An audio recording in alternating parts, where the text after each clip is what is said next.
So We have Nathaniel waiting, so I'm going to put him in here. Good morning. Good morning. Hi. How are you all? Good. morning, Nathaniel. Nice to meet you. It's good to meet you all. I'm trying to get to know the TLC more and more, and I'm always afraid of like being kicked out of a group before I'm even a part of it. You know what I mean? And I Claire Kaw kind of like reached out to me on my channel one time. I'm a Catholic apologist, so she likes to talk to everybody. You know what I mean? And anyway, so she said she's always sending me links from the TLC because she knows I'm interested in it. And then I said one comment that was like positive about her, and then I think everyone started to think I was Muslim or something. So I have no idea what I have stepped into, but here I am just following the Holy Ghost. You know? All right. What are y'all talking about? Our the general thing we do here is about 5:30 in the morning. I get up and just kind of turn the light on, and we see who shows up. And I read the daily reflection from AA.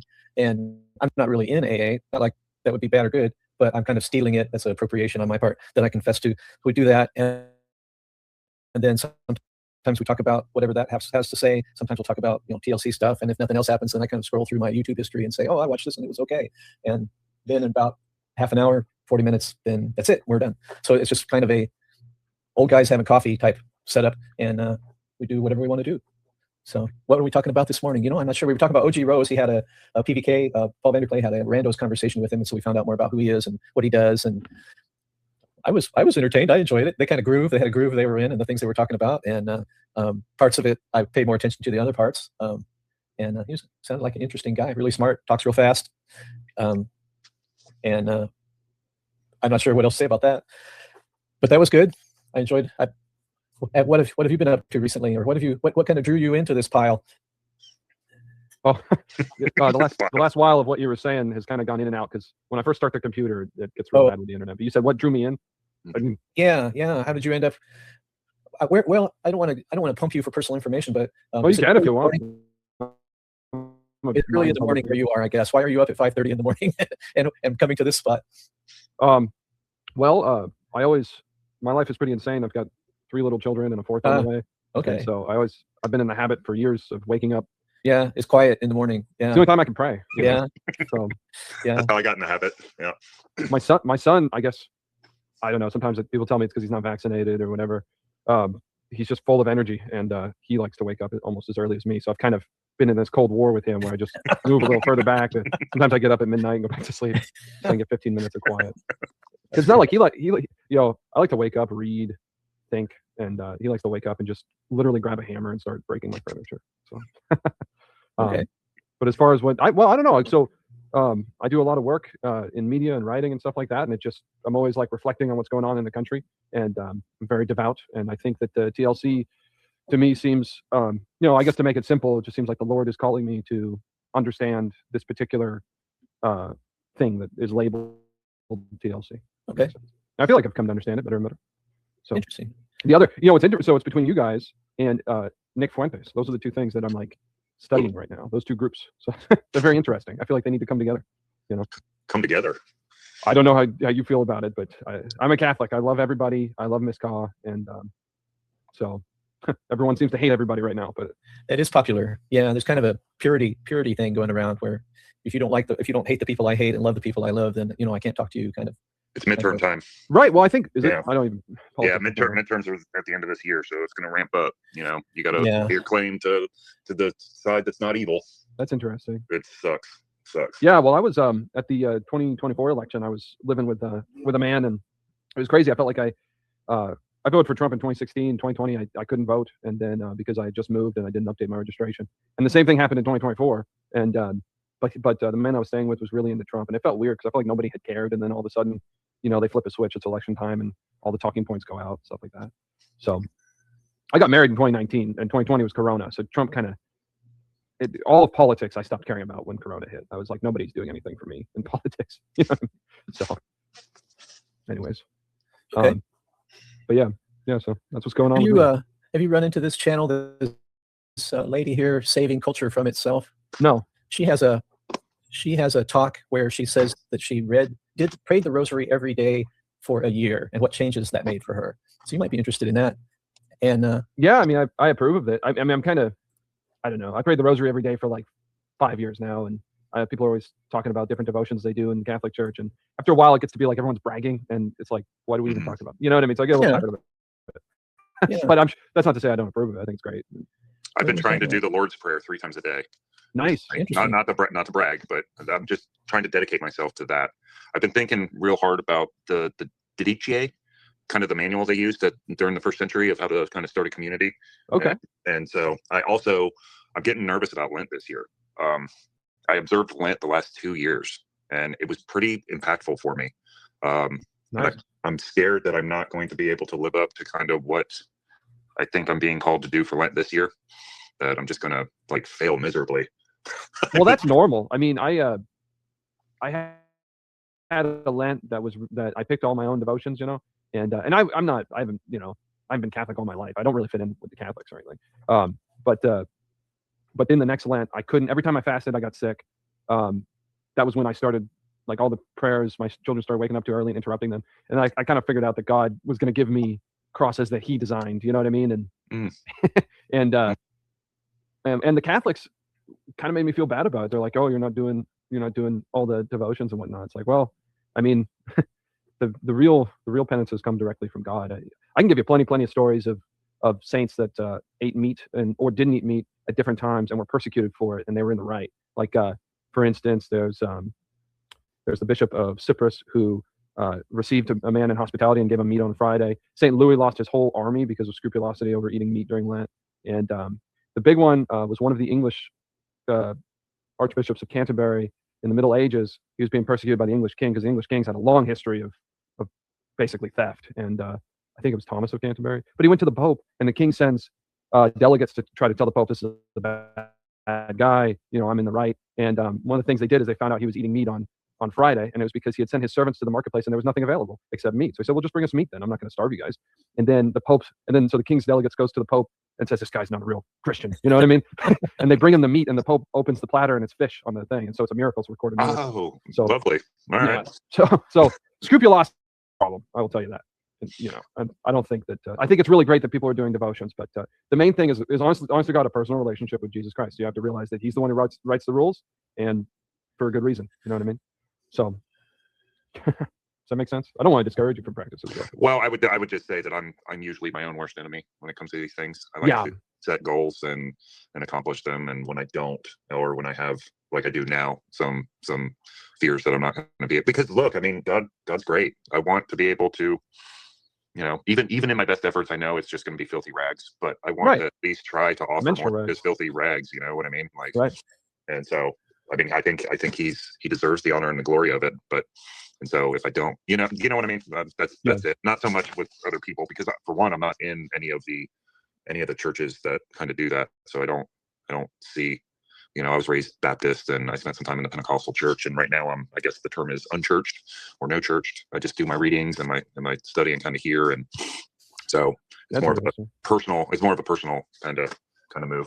Yeah. Well, I mean, I can relate to that. I haven't been able to. I've basically been cut off from the sacraments for like 4 months because we had a miscarriage, and then we weren't sure if we were going to be able to have more children. And then we do have another child, and the sickness that my wife is going through because she's getting a little bit older and from the pregnancy, and then the 3 children and not having any childcare.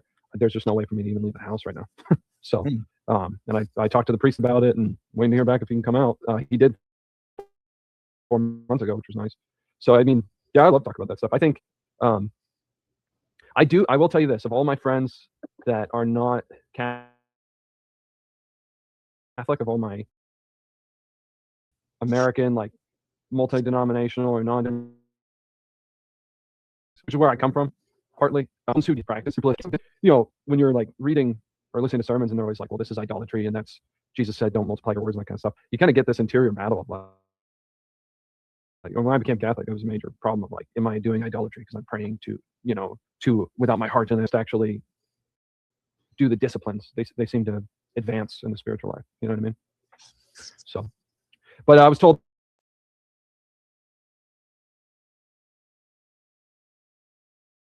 to talk, and Claire Caw kicked me out. I remember that because I tried to put her in her place. So we had a fight. We're like an old married couple, me and her. It drives me crazy. I specifically did not marry a woman like that. And all my friends are like, "What? I kicked her out of my Discord one time, and then I prayed, and I brought her back in. I'm sorry, I did that." But it's funny, but they all say, well, why do you even deal with her? Well, I don't know. I feel like God put her in my life to annoy me. That's could be. Yeah. I mean, she's good. I mean, it takes, I don't quite understand.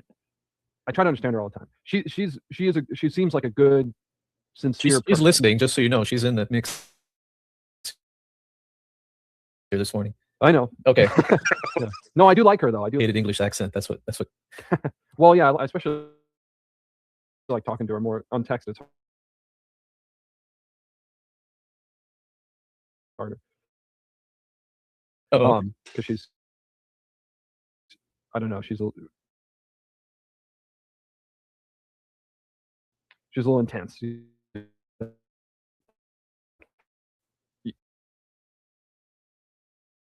Like, Okay, so I famous want to say celebrity. I like the contact with you. Made me very suspicious, and this is the Sure. game I always like to play with her.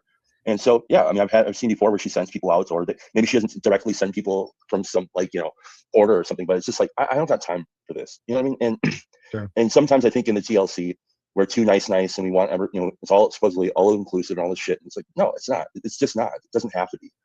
And I try really hard to have hospitality, but when that's violated by just like belligerent rudeness Mhm. for no reason, I don't have like patience for it. And so that's why you were blocked. And then it made me even more suspicious where you came over and found me on Substack, and I was like, come on, dude, this is weird now. That's funny. So like that's just a Well, I weird felt thing. bad. I was like, oh, what do I do? I screwed up something. You know what I mean? So I was like, how can I fix this? So I go over to, yeah, I get a little bit. I'm just always thinking about, what have I done wrong and what can I do better? You know what I mean? But I will tell you now, but I don't want to beat up on, I don't want to talk badly about somebody who's not like a part of the conversation. You know what I Well, mean? first of all, she's I not a real genuine character, so it's not like we're actually talking about a real person. We're talking about a character, and that's I've how heard I that view said. her. I don't know. I mean, I've heard that said. I don't know about that. That's my experience with Okay. it, I should say. But yeah, I just want to say I appreciate hearing you out, and that makes me a little more. I feel more personally connected, so that's good. And now I have to go to work. Have a good day. No, See you okay. later. God bless. Drive safe. Well, I've had all kinds of interesting interactions on various YouTube, Discord, various media since I kind of like earlier, about a year ago now. I felt like God wanted me to get back into public spaces and do media again because I had done it before, and I kind of lost my job, and so I had to do a bunch of different things, and this is one of the things I did. And I've had all kinds of experiences, and I've showed, I show up with atheists, I show up with flat Earth people, with Muslims, with in fact, the Catholics treated me worse than anybody. So I've had a lot of experiences where people are like, well, he's a troll, and I don't even know what that means, and you just kind of wait until people see that you're genuine. Consistency seems to be the way. But Yeah. I will say this about Clara Call. When I did ban her from Discord, from my Discord, it was because of blasphemy. And that's kind of, I gave her a lot of warnings. It's like, okay, I can't have you say this about Jesus Christ and the blessed in a place where I have authority. I can't allow that. You know what I mean? So stop. That is interesting. I think that the key to that is the place where you have authority. So Yeah. my personality, things I've had to work on most of my adult life is being too passive if I've been given a authoritative role and not grabbing the wheel maybe when I should. And so that's something I have to watch for. How old are you? If you don't mind me asking. 60, I'm 30. I'm Jesus's age when he got started. I'm 64. Wow. Okay. So I have Congratulations. kids who are in their mid-30s, 40. I have children who are like 5. Good work. And I had to deal with women in the workplace. Talking about, Well, especially like mixed in. yeah, clarity of that. Yeah. So it makes sense that your whole adult life you've had to be a little bit sensitive and a little bit careful about how Yeah. you use it. You know what I Yeah. mean? Because you're not. I mean, it'd be really simple. I mean, the internet's a good example. It's like you don't even know who's in charge. You don't The know. places are so arbitrary. I've had, it's really hard to be like, do I have authority or do I not have authority? Well, I can Right. click this button, so I have some kind of authority. And America is almost an anarchy in that way. It's like you just take power, and then you have to, which there's examples throughout history of how Christians behave in Yeah. situations like that. Now, the place that caused me trouble, I don't really have like a managerial position at work, and I've never moved into that kind of. The place that caused me trouble was at home, where when I was first married, I was too much of a spectator, and my wife was expecting me to provide more protection. And probably in the first 10 years of marriage, I had some adjusting to do. It's like, she's wanting me to, in this situation, jump up and say, yes, I'm the man, but I didn't know I was supposed to do that and whatever. So it was interesting. Yeah. We got through it all, but it was an interesting kind of your expectation.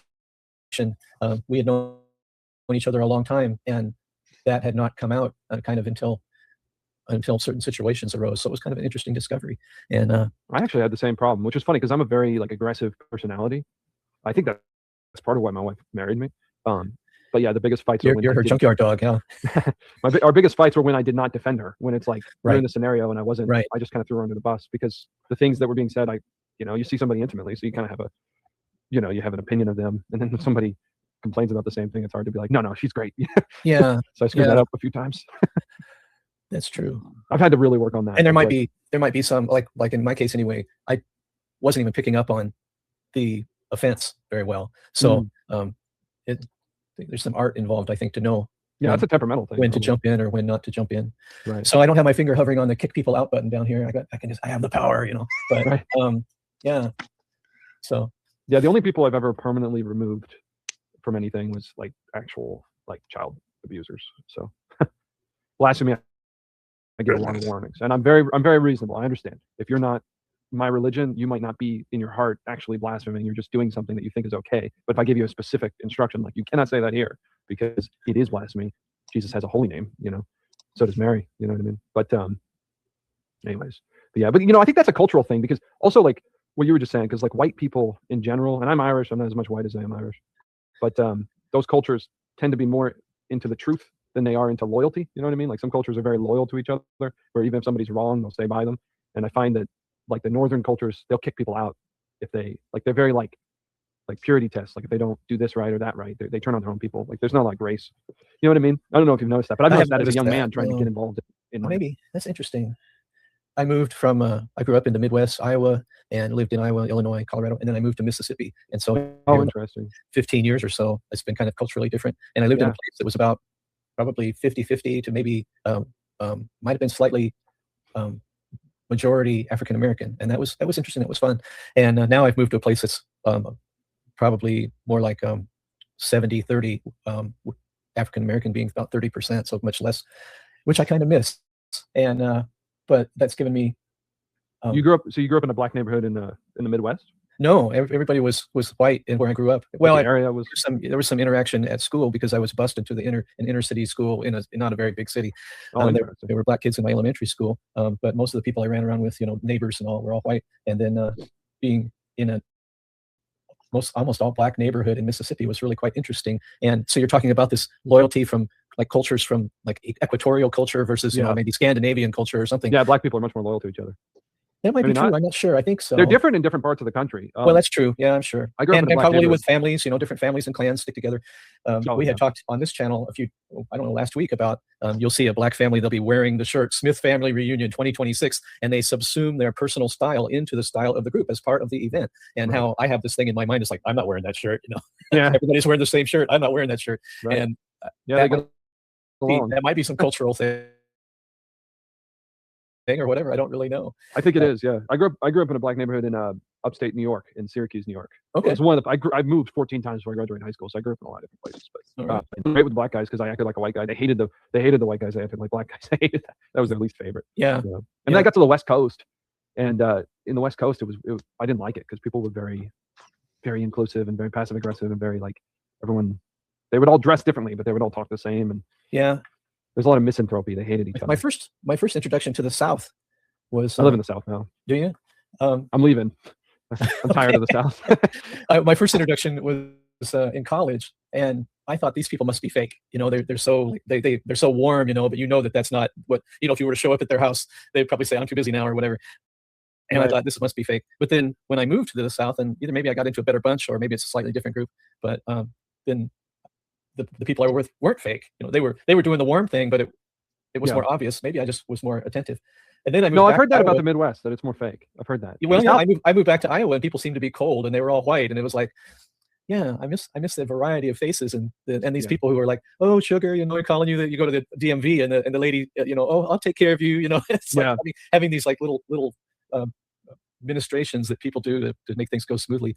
Even like checking out at the Walmart, having a conversation, and in the northern part of the country, it would just be business. Yeah. So yeah, I don't know. The South is very warm and.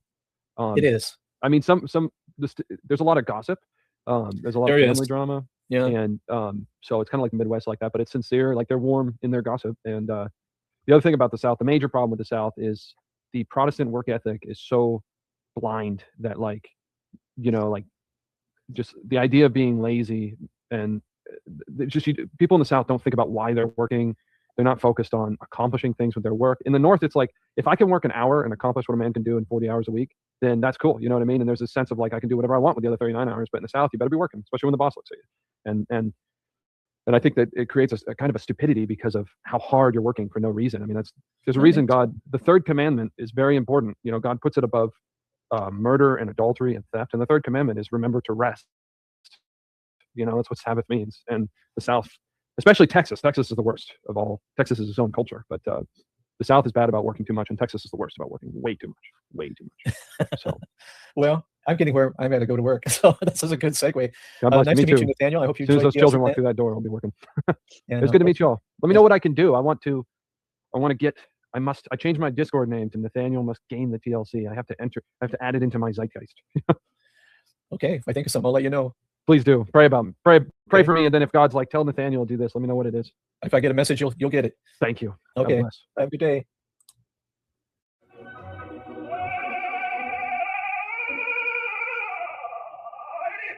Alrighty.